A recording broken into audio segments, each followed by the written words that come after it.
Hello guys, welcome back to my channel. This is the part number 5. Follow your heart. So let's get start. कहानी के starting में हमें market का scene दिखाया जाता है, जहाँ पर शिन भाई और नानशिन जो है वो गाया को देख रहे होते हैं कि आखिर वो यहीं पे थी, कहाँ चली गई। वो दोनों डिसाइड करते हैं कि वो दोनों अलग अलग होकर उसे ढूंढेंगे।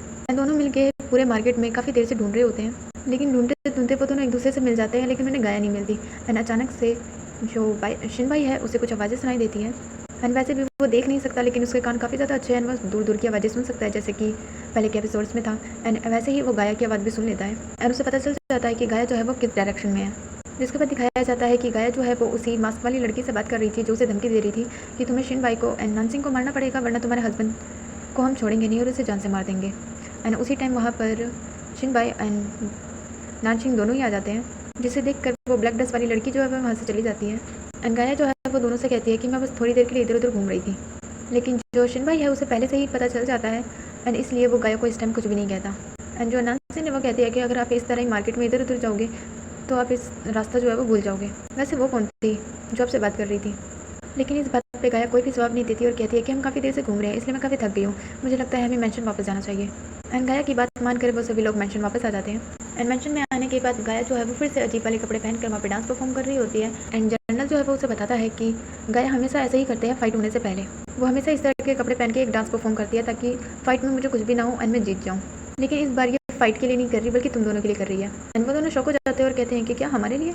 एंड गाया के पास एक अजीब टाइप का कुछ बर्तन टाइप का होता है, जिसमें से वो कुछ निकालती है। एंड सभी के पास आने के बाद कहती है कि मैंने जो रिचुअल परफॉर्म किया है उसमें मुझे पता चला कि एक्चुअली में तुम दोनों एक दूसरे से काफ़ी टाइम से पसंद करते हो।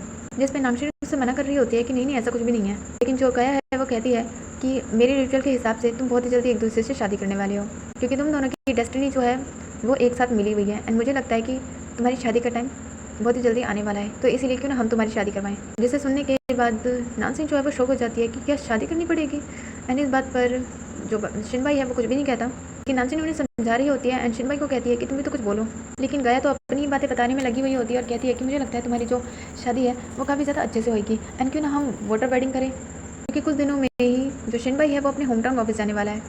एंड वो कैपिटल जाएगा, वो भी लैंड से, इसलिए हम वाटर वेडिंग करते हैं, जो काफ़ी ज़्यादा यादगार रहेगी। जिस बात पे जनरल तो कुछ ज़्यादा ही खुश होता है। एंड यहाँ पे नानसिंग जो है वो काफ़ी ज़्यादा परेशान हो जाती है एंड बार बार शिन भाई को कह रही होती है तुम्हें कुछ बोलना चाहिए, जबकि शिन भाई जो है सभी की सुनने के बाद कहता है भगवान चाहते हैं कि हम दोनों एक दूसरे के साथ रहें, एंड मैं बहुत टाइम पहले ही तुमसे प्यार करने लगा था, इसलिए अच्छा होगा कि हम दोनों इनकी बात मान के एक दूसरे से शादी कर लें।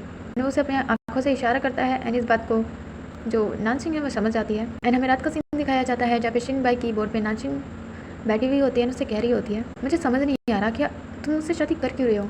एंड जो शिन भाई है वो कहता है कि मुझे लगा कि मुझे तुम्हारी हेल्प करनी चाहिए, क्योंकि तुम्हारी जैसे अकेली लड़की का ऐसे कहीं पे भी घूमना बिल्कुल भी सेफ़ नहीं है, इसलिए हम दोनों साथ में कैपिटल जा सकते हैं। जिसे सुन के वो काफ़ी ज़्यादा शौक हो जाती है और कहती है कि तुम्हारा आखिर मतलब क्या है, मुझे कुछ भी नहीं सुनना, मैं जा रही हूँ। लेकिन जो शिन भाई है वो उसका हाथ पकड़ के रोकता है एंड उसे समझाता है कि अगर वो ऐसे ही अकेली घूमती रहेगी तो उसकी जान के ऊपर खतरा बन सकता है, और वैसे भी तुम्हें मुझसे नहीं बल्कि हीमान से डरना चाहिए, क्योंकि उसके जोमक पॉइजनस प्लांट को तुमने आग लगा दी थी एंड वो कभी भी आकर तुम्हारा खून कर सकता है, इसीलिए तुम्हें मेरे साथ रहना चाहिए। जबकि नानसिन कह रही होती है तो इसके लिए हम दोनों को शादी करने की क्या ज़रूरत है, मुझे तुमसे शादी नहीं करनी। एंड बाईशिन उसे बिठाते हुए उसे कहता है कि सबसे पहले तुम मेरी बात सुनो, अगर तुम्हें मुझसे शादी नहीं करनी है तो ठीक है, मेरे पास कोई और प्लान है। एंड ये प्लान है कि हम वेडिंग टाइम पे जितने भी लोग हैं जो मारना चाहते हैं हम उसे उसी टाइम पे पकड़ लेंगे, एंड इस वजह से बाद में तुम्हारे ऊपर कोई भी खतरा नहीं रहेगा। तुम मेरे साथ रहो, मैं तुम्हें प्रोटेक्ट करूँगा, क्योंकि मैंने तुम्हें कहा था। लेकिन फिर भी जो नानसिंग है वो उसे कॉर्पोरेट करने से मना कर देती है, जिस पे शिन भाई उससे पूछता है कि आखिर तुम मना क्यों कर रहे हो। एंड नानसिंग कहती है क्योंकि वो सभी लोग जो है वो काफ़ी ज़्यादा डेंजरस हैं, एंड अगर मैं इसी डेंजरस कामों में फंसी रह गई तो फिर मेरा क्या होगा, और इसीलिए मुझे तुम्हारे साथ नहीं रहना। एंड वो उसे बोल कर ये यहाँ से जाने वाली होती है, लेकिन फिर से उसे शिन भाई रोक देता है एंड उसे कहता है लैनन विलेज में जब उसने काफ़ी सारे लोगों की हेल्प की थी एंड उस पॉइजनस प्लांट को आग लगा दी थी, इस बात से वो काफ़ी ज़्यादा खुश था। मुझे लगा कोई मेरे जैसा मिला है जो लोगों की हेल्प कर सकता है, एंड वो भी बिना किसी प्रॉब्लम के। मैं भी ऐसे ही उन लोगों को पकड़ के दूसरों की हेल्प करना चाहता हूँ, एंड वैसे भी मैं तुम्हें बहुत ज़्यादा बिलीव करता हूँ, इसीलिए मैं तुम्हें कह रहा हूँ कि ताकि सिर्फ तुम वो मेरा काम कर सकती हो एंड मेरे साथ रह सकती हो। क्या तुम मुझ पर बिलीव करती हो? नानसिंग उसकी ये बातें सुनती है कि सिर्फ जो शिन भाई है वो सिर्फ नानसिंग के ऊपर बिलीव करता है। इस बात को सुन के नानसिंग काफ़ी ज़्यादा शौक हो जाती है, साथ में खुश भी होती है। एंड फाइनली बहुत ज़्यादा मनाने के बाद नानसिंग जो है वो उससे वेडिंग के लिए मान जाती है। शिन भाई जो है वो उसके ही स्टाइल में उसे थैंक्स कहता है एंड उसे कहता है कि वो उसके ऊपर बिलीव करे, वो किसी भी हालत में उसे प्रोटेक्ट ज़रूर करेगा। इस बात पे उनकी डील हो जाती है। नेक्स्ट डे नानसिंग को दिखाया जाता है जो अपनी सभी ज्वेलरीज के सामने बैठी होती है और अपने एक पास्ट को याद कर रही होती है, जहाँ पे बचपन में शायद उसकी कोई शादी वगैरह हो रही थी। कुछ लोगों ने उसे किडनैप कर लिया था, जहाँ पे एक लड़के ने आके उसकी जान बचाई थी, उसे सेफ प्लेस पे लेके गया था ताकि वो लोग उसे फिर से बुली ना करें। एंड वो उस लड़के से काफी सारी बातें करती है, जहाँ पे वो लड़का उससे पूछता है कि क्या तुम्हारी शादी होने वाली है। एंड जो लड़की है वो मना कर देती है कि तुम मेरी ग्रूम नहीं हो, इसलिए मैं तुम्हें कुछ भी नहीं बताऊंगी एंड नहीं मैं तुम पे भरोसा करती हूँ। लेकिन फिर भी वो छोटा सा लड़का जो है वो उसे काफी सारी बातें बोलता है, जिस बात पे वो उसे ट्रस्ट कर लेती है। वो लड़का जो है वो उसे एक गार्डन में लेके जाता है, जहाँ पे बहुत सारे जुगनू होते हैं। इसे देख के दोनों ही काफी ज्यादा खुश होते हैं एंड वो वाला मोमेंट जो है वो नानशिंग के लिए काफी ज्यादा मेमोरेबल था। इस चीज को वो अभी भी याद कर रही होती है। तभी उसके पास गाया आती है, जो उसे कहती है कि क्या वो नर्वस है, जिस बात के लिए वो मना करती है। गाया कहती है फिर तुम किस बात के लिए वरी हो रही हो, एंड साथ में उसे काफी अच्छे से गिफ्ट देती है, वो भी उसकी वेडिंग के लिए। इस बात के लिए पहले नानसिन मना करती है, लेकिन गाया कहती है ये उसका वेडिंग गिफ्ट है, इसलिए वो उसे रख ले। जिस बात को सुनकर नानसिन काफी खुश होती है। एंड हम यहाँ पे शिनबाई को दिखाया जाता है जो अपना कोई प्लान बना रहा होता है असली हीमान के कल्प्रिट को पकड़ने के लिए। उसके बाद हमें नाइट का सीन दिखाया जाता है, जहाँ पे काफी सारे लोग जो है वो काफी ज्यादा खुश होते हैं। एंड नानसिंग की बोट को दिखाया जाता है, जहाँ पे वो वेडिंग ड्रेस में आ रही होती है। दूसरी साइड जो शिनबाई है वो उसका वेट कर रहा होता है। यहाँ पे जनरल और गाया जो है वो उन दोनों को देख के काफी खुश होते हैं और कहते हैं कि ये दोनों काफी ज्यादा अच्छे लगते हैं। एंड जो शिनबाई है वो नानशिंग के पास आके कहता है कि क्या तुम रिग्रेट कर रही हो वेडिंग के लिए। एंड जो नानशिंग है वो कहती है अब तो काफ़ी ज़्यादा लेट हो चुका है, तो मैं मना भी करूँगी तब भी कोई फ़ायदा नहीं होगा। उसके बाद ये दोनों अपनी वेडिंग के लिए जाते हैं, काफ़ी अच्छे से अपनी वेडिंग परफॉर्म करते हैं। इसका एक शॉर्ट वीडियो भी मैंने अपने यूट्यूब चैनल पर डाल रखा है एंड आप उसे देख लेना, क्योंकि ये सीन काफ़ी ज़्यादा अच्छा था। सीन थोड़ा बहुत फनी भी होता है, क्योंकि ये दोनों ही एक दूसरे की तरफ आ नहीं रहे होते हैं, बल्कि एक दूसरे को खींच रहे होते हैं। इसी बीच में इनके ऊपर एक रेड कलर का कपड़ा आ जाता है, जो कि काफ़ी ज़्यादा रोमांटिक होता है। एंड उस टाइम पर नानशिंग को उसी लड़की की याद आ रही होती है। अचानक से वहाँ पे फायरवर्क्स होने स्टार्ट हो जाते हैं, क्योंकि इनकी वेडिंग जो है वो कंप्लीट हो चुकी थी। सभी लोग उनके ऊपर काफ़ी सारे फ्लावर वगैरह फेंक रहे होते हैं, जो कि बहुत ज़्यादा ब्यूटीफुल लगता है। इसके बाद हमें इनकी बोट को समुद्र के बीच में दिखाया जाता है, जहाँ पे सेम वही कप होते हैं जो कि गाया ने दिए थे। गाया ही जो है वो उन्हें वाइन सर्व कर रही होती है, ताकि वो अपनी वेडिंग नाइट की स्टार्ट कर सके। लेकिन उस वाइन को पीने के बाद जो शिनबाई है उसके सर में अचानक से दर्द होने लग जाता है, वो डिजी फील करता है। गाया जो है वो यहाँ से तब तक जा चुकी होती है, लेकिन शिनबाई जो है वो अचानक से नानशिंग की गोद में ही सो जाता है। नानशिंग उसे उठाने की बहुत ट्राई करती है, लेकिन शिनबाई बहुत भारी होता है और वो उसे उठा ही नहीं पाती। जिसके बाद हमें जनरल को दिखाया जाता है, जो कि एक्चुअली में अपने ही घर पे होता है, एक अलमारी को खोलता है, जहाँ पर उसे एक बॉक्स मिलता है। इसके बाद हमें वापस से बोट का सीन दिखाया जाता है, जहाँ पे शिनबाई को कुछ आवाज़ें सुनाई देती है एंड वो उठ जाता है। बाहर जाने से पहले वो नानशिंग को कहता है कि वो कुछ भी हो जाए लेकिन बोट से बाहर ना आए। एंड वो खुद बोट से बाहर चला जाता है, लेकिन उसके जाते ही गाया वहाँ पे आ जाती है, जिसे देखकर पहले नानशिंग काफ़ी ज़्यादा डर जाती है। अचानक से उनके ऊपर हमला हो जाता है एंड जो नानशिंग है वो गाया को प्रोटेक्ट करती है। एंड यहाँ पे शिनबाई को दिखाया जाता है, जिसने गाया के साथ वाली लड़की को पकड़ा होता है, क्योंकि वो उन्हें मारने आई थी। लेकिन तभी वहाँ पे गाया जो है वो आ जाती है नानशिंग को लेकर और कहती है कि उसे छोड़ दो, वरना मैं इसे जान से मार दूंगी। एंड ये ब्लैक ड्रेस वाली लड़की जो है वो सारी चीज़ सच्चाई बता रही होती है कि नानशिंग जो है शिनबाई जो है उसे सारी चीज़ें पहले से ही पता थी, इसलिए वो अभी तक वेडिंग का नाटक कर रहा था। एंड उसने इस लड़की को फंसाया था ताकि बस ये इस लड़की का यूज़ कर सके, क्योंकि वो असली हीमान को पकड़ना चाहता था। एंड उसी दिन उसे गाया के ऊपर शक हो गया था, जब वो अलग होकर इस ब्लैक ड्रेस वाली लड़की से बात कर रही थी। लेकिन ये सब सुनने के बाद जो नानशिंग है उसे काफ़ी ज़्यादा बुरा लगता है कि ये सिर्फ अभी तक यूज़ कर रहा था और अभी तक इसने मुझसे इतनी सारी बातें कही थी कि ये उस पर बिलीव करे, वो सब कुछ झूठ था। ये सब याद करते हुए उसकी आंखों से आंसू बहने लगते हैं। लेकिन फिर भी किसी तरह नानशिंग जो है वो अपनी बोट को किनारे पे ले आता है। जनरल को जो बॉक्स मिला था उसमें उसे एक लेटर मिला था, जिसमें गाया के बारे में लिखा था। जनरल को भी पता चल जाता है कि अभी तक बहुत सारे लोगों का खून हुआ है या फिर कुछ भी हुआ है, वो सब कुछ उसकी वाइफ ने किया। तो उससे पूछता है कि आखिर उसने ऐसा क्यों किया। उसने अभी तक 5 लोगों जान ली है एंड वो हमेशा से सिर्फ और सिर्फ जनरल के साथ रहना चाहती थी, इसी वजह से उसने उन सबकी जान ले ली ताकि वो जनरल के साथ रह सके, क्योंकि वो सिर्फ और सिर्फ जनरल से ही प्यार करते हैं और उसको पाने के लिए वो कुछ भी कर सकती थी। एंड शिनबाई जो है वो उसकी सारी चीज़ें बता रहा होता है। एक्चुअली में स्टार्टिंग से ही इसका बहुत सारा प्लान था एंड शायद ये आपको भी मारना चाहती थी, इसीलिए उसने उस दिन उसके छोटे वाले जनरल को इशारा किया था एंड खुद उसके सामने आ गई थी एंड गाया को बचाने के लिए जनरल उसके सामने आ गया था। उसके बाद जनरल की हेल्थ जो है वो काफ़ी ज़्यादा ख़राब थी एंड उस दिन नानशिंग जो है वो उनके इलाज ना करती तो शायद वो मर जाते।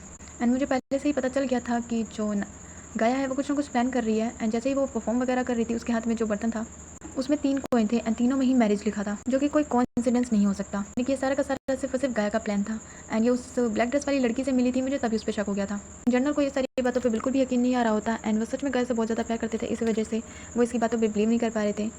एंड शिनबाई बताता है कि इन्होंने ही मेरे बोट पे काफ़ी सारे लोगों को भेजा था ताकि हमें भी जान से मार सके। ये सब सुनने के बाद जो जनरल है वो काफ़ी ज़्यादा दुखी हो जाता है एंड शिनबाई जो है वो अपने गार्ड को ऑर्डर देता है कि वो गाया को पकड़ ले एंड उसे अरेस्ट कर ले। लेकिन जो जनरल है वो कहता है कि ये मेरी वाइफ ने ये सब कुछ सिर्फ मेरी वजह से किया था एंड इसकी स्टार्टिंग ही मुझसे हुई थी, इसीलिए इसका सारा ब्लेम मैं खुद के ऊपर ले सकता हूँ एंड इसके अलावा मुझे सजा दी जा सकती है।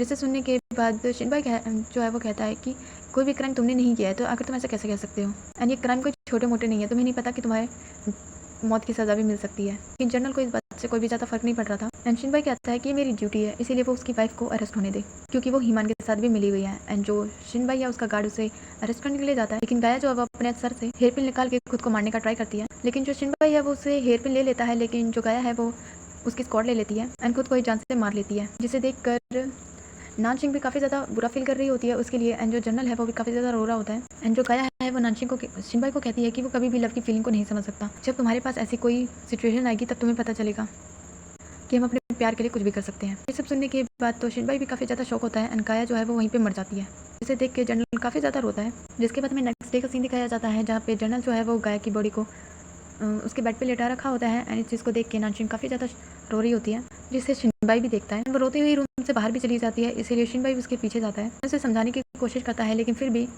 जो नानशिंग है वो काफ़ी ज़्यादा रोते हुए कहती है कि तुमने मुझे कहा था कि मैं तुम पर ट्रस्ट करूँ, लेकिन तुमने सिर्फ मेरे यूज़ किया था, इसीलिए मैं तुम्हारी और किसी बात पर ट्रस्ट नहीं कर सकती, क्योंकि स्टार्टिंग से लेकर अभी तक तुमने सिर्फ और सिर्फ मुझसे झूठ बोला है। एंड जो शिनबाई है उसने अपने कैपिटल का लेटर एड्रेस जो है वो नानशिंग को दिया था, जिसे वो फाड़ के वहीं पे फेंक के वहाँ से चली जाती है। एंड जो शिनबाई है उसका गार्ड आके कहता है कि मुझे लगता है उसे काफ़ी ज़्यादा बुरा लगा है, आपको उसके पीछे जाना चाहिए। जिसके बाद दिखाया जाता है कि जो शिनबाई है वो उसे ढूंढ रहा होता है मार्केट में। तभी अचानक से बारिश स्टार्ट हो जाती है, जहाँ पे वो कुछ बारिश से बचने के लिए एक जगह रुकती है, फिर से उसके पेट में दर्द स्टार्ट हो जाता है। एंड जैसे ही ऐसी सिचुएशन होती है तो उसके बाद फुल मून के बाद उसका फेस चेंज हो जाता है, इसीलिए वो किसी और लड़की में बदल जाती है एंड शिनबाई के साथ बिताए हुए मोमेंट्स को याद कर रही होती है। एंड जो नानशिंग एंड शिनबाई जो है वो एक दूसरे के सामने से चले जाते हैं। एंड वैसे भी नानशिंग जो है वो किसी का भी फेस नहीं देख सकता, शिनबाई जो है वो किसी का फेस नहीं देख सकता एंड नानशिंग का फेस पहले से ही बदला हुआ है। वो दोनों ही एक दूसरे को थोड़ा सा आगे जाकर रुक कर एक दूसरे को देखने लगते हैं, लेकिन जो शिनबाई है उसे नानशिंग का फेस बिल्कुल भी दिखाई नहीं दे रहा होता, इसीलिए वो उसे देखने के बाद भी उसे अनदेखा करके वहाँ से चला जाता है। नानशिंग जो है वैसे भी इस बात से काफ़ी ज़्यादा दुखी होती है। जिसके बाद हमें दिखाया जाता है कि जो गाया है उसकी मेमोरियल वाला डे होता है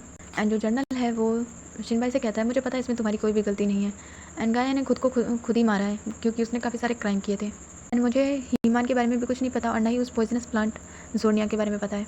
जबकि शिनबाई कहता है कि मैंने बिल्कुल भी एक्सेप्ट नहीं किया था, मैं बस उनके बारे में पता करना चाहता था। उसके बाद हमें वापस से नानशिंग को दिखाया जाता है, जिसे एक पर्सन ने किडनैप कर लिया था एंड वो उसके पास आ रहा होता है। उसे देख के नानशिंग को याद आता है ये वही पर्सन है जिसने उसे बचपन में किडनैप किया था, इसीलिए वो उस लड़के को बेवकूफ़ बना के उससे कहती है कि मेरी जो मदर है वो काफ़ी ज़्यादा इल है, इसलिए बस मैं उनके लिए दवाई लेने गई थी मार्केट में, आप इतनी ज़्यादा रूड मत बनिए, प्लीज़ मेरे हाथ तो खोल दीजिए कम से कम, एंड मेरी पॉकेट में एक दवाई है उसे तो बिल्कुल मत लीजिएगा। इसे सुनने के बाद वो पर्सन जो है वो उसकी दवाई निकाल लेता है एंड नानशिंग जो है उसका ही वेट कर रही थी एंड उस दवाई को निकालने के बाद वो पर्सन उसे स्मेल कर लेता है, जो कि बेहोशी की दवाई थी। उसके बेहोश होने के बाद वो उसे रस्सियों से बांध कर लटका देती है और उससे पूछती है कि बहुत टाइम पहले तुमने अपनी एनिमी की एक छोटी सी बच्ची को किडनैप किया था, तो मुझे उसके बारे में बताओ। इस पर वो पर्सन कहता है कि क्या कह रही हो, मुझे तो कुछ भी याद नहीं।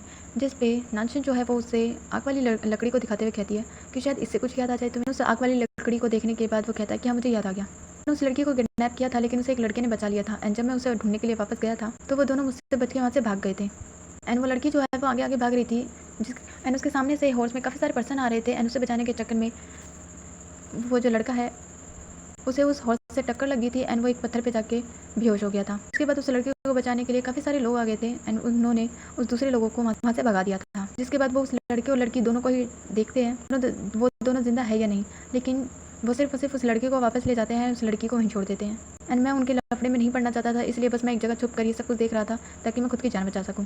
ये सारी बातें सुनने के बाद जो नानशिंग है वो यहाँ से चली जाती है एंड आपको नानशिंग का फेस देखकर किसकी याद आई? इस एक्ट्रेस को तो आपने काफ़ी सारे चाइनीज़ ड्रामा में देखा ही होगा। एंड हमें नानशिंग को शिनबाई को दिखाया जाता है जो कि कैपिटल वापस चला जाता है एंड यहाँ आने के बाद इसकी रियल आइडेंटिटी का पता चलता है कि एक्चुअली में जो नानशिंग है वो एक गवर्नमेंट ऑफिसर है एंड उसके साथ रहने वाला जो गार्ड है वो उसी के साथ में काम करने वाला पर्सन है एंड वो दोनों यहाँ पे बैठ के अपनी सैलरी के बारे में बात कर रहे थे कि उन्होंने जितने एक्स्ट्रा दिन वहाँ पे लगाए हैं उन सब की उन्हें सैलरी मिलेगी या नहीं मिलेगी। तभी भीड़ में से एक चोर आ रहा होता है जिससे शिनबाई जो है वो बिना उठे उसे गिरा देता है। तभी वहाँ पे कुछ गार्ड आते हैं जो कि नानशिंग को ग्रीट करते हैं, शिनबाई को ग्रीट करते हैं और उस चोर को लेकर चले जाते हैं एंड जो नानशिंग है वो भी उस छोटे से बच्चे को ढूंढने के लिए कैपिटल जाने का डिसाइड करती है। सो अब नानशिंग भी कैपिटल जाने वाली है एंड जो शिनबाई है वो भी ऑलरेडी कैपिटल में है। तो आपको क्या लगता है ये दोनों मिलेंगे? सोचकर मुझे इसके बारे में कमेंट करके बताना।